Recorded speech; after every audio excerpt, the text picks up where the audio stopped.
Hello बच्चों। Hello दोस्तों। Target tips for competitive में आपका स्वागत है। मैं हूं गौतम सर। आज आप लोगों को यूपीएससी मेंस के बारे में बताने वाला हूं। यूपीएससी मेंस में कितने पेपर होते हैं और कितने मार्क्स से होते हैं, और रिटेन होता है या सब्जेक्टिव होता है, मतलब सब्जेक्टिव रिटेन, दैट मीन्स मतलब, या ऑब्जेक्टिव होता है। तो चलिए हम लोग वन बाय वन करके जानते हैं। फर्स्ट ऑफ ऑल, यूपीएससी का full form union public service commission होता है। The union public service commission conduct the civil services examination, CSC short form, civil services, in the three main phases mains. UPSC civil services यानी UPSC जो है civil services examination के लिए 3 phases में exam conduct करवाती है। First phases को मैंने आपको पिछले वाले वीडियो में, प्रीवियस वीडियो में बता दिया था, जिसको प्रीलिम्स बोलते हैं, और सेकंड फेज को मेंस बोलते हैं, और थर्ड फेज को इंटरव्यू बोलते हैं, जो कि इस वीडियो में हम आपको बताएंगे। चलते हैं मेंस में कितने पेपर होते हैं वो बात करते हैं। तो paper A, any Indian language 300 marks, मतलब आपको एक इंडियन लैंग्वेज लेना होगा जो यूपीएससी के लिस्ट में होंगे, कोई भी एक इंडियन लैंग्वेज जो 300 मार्क्स का होगा, और ये जो है आपको मेरिट लिस्ट में काउंट नहीं होगा। पेपर बी इंग्लिश लैंग्वेज रहेगा, ये कंपलसरी है, ये भी 300 मार्क्स का होगा, और ये भी पेपर मेरिट लिस्ट में काउंट नहीं होगा। यानी 600 का जो पेपर ए और बी है वो मेरिट लिस्ट में काउंट नहीं होगा, लेकिन ये दोनों एग्जाम आपको देने हैं, पेपर ए और पेपर बी। अब चलते हैं मार्क्स फॉर मेरिट लिस्ट। तो मार्क्स फॉर मेरिट लिस्ट में पेपर 1, जिसको ए से बोलते हैं, ए से 250 मार्क्स का होगा। फिर पेपर 2 जिसको GS1 बोलते हैं, ये भी 250 मार्क्स का होगा। पेपर 3 जिसको GS2 बोलते हैं, ये भी 250 मार्क्स का होगा। पेपर 4 GS3, ये भी 250 मार्क्स का होगा, और पेपर 4 जिसको GS4 बोलते हैं, और ये भी 250 मार्क्स का होगा।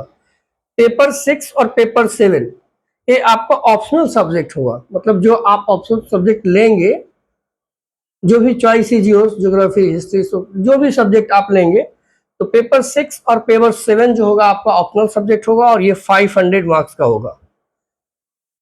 और जनरली मैंने देखा है कि मेरिट लिस्ट जो डिसाइड करता है वो आपका ऑप्शनल सब्जेक्ट और आपका जो इंटरव्यू होता है वो होता है। बाकी तो ये पेपर डिसाइड करता ही है, लेकिन ऑप्शनल सब्जेक्ट डिसाइड करता है, इसलिए ऑप्शनल सब्जेक्ट बच्चे बहुत ही सोच समझ के लेते हैं। तो पेपर 6 और पेपर 7 जो ऑप्शनल सब्जेक्ट है वो 500 मार्क्स का होगा। अब हम लोग टोटल बात करते हैं कितने मार्क्स का ये एग्जामिनेशन होगा।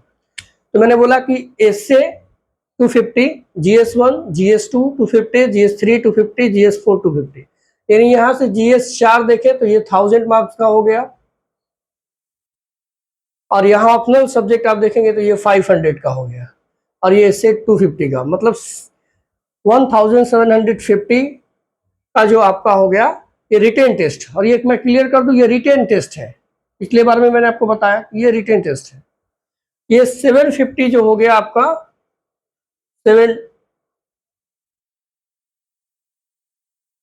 यानी 1000 GS हुआ, और 250 आपका ऐसे हुआ, और 500 आपका ऑप्शनल सब्जेक्ट हुआ,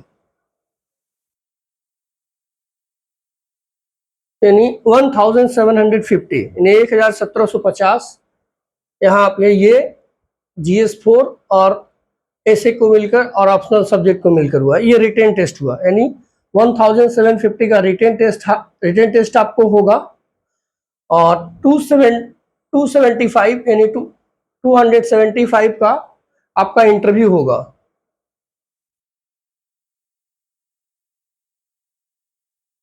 यानी 2025 का मेरिट लिस्ट, इसी में से आपको नंबर, अगर आपका 1900, 995, 950 अगर आता है, तो जो सिविल सर्विसेज का जो हाईएस्ट पोस्ट होते हैं, जो बहुत से सिविल सर्विस के जो जितने भी एस्पिरेंट्स होते हैं उनके चॉइस होते हैं, जैसे कि IAS, IPS और IFS,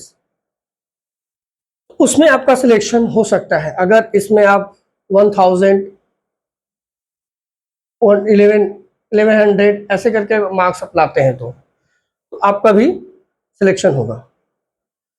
तो मैंने एक बार और क्लियर कर दूं कि प्रीलिम्स आपका 400 का होता है, मेंस आपका टोटल जो होता है 2025 का होता है, जिसमें 1075 रिटेन है और इसमें 275 आपका इंटरव्यू इंक्लूड है। इंटरव्यू 275 का है। तो मैंने आपको बता दिया कि यूपीएससी कंबेंस का क्या पैटर्न है, कितने पेपर होते हैं और कितने मार्क्स। ये आज के लिए धन्यवाद। और मैं हर वीडियो में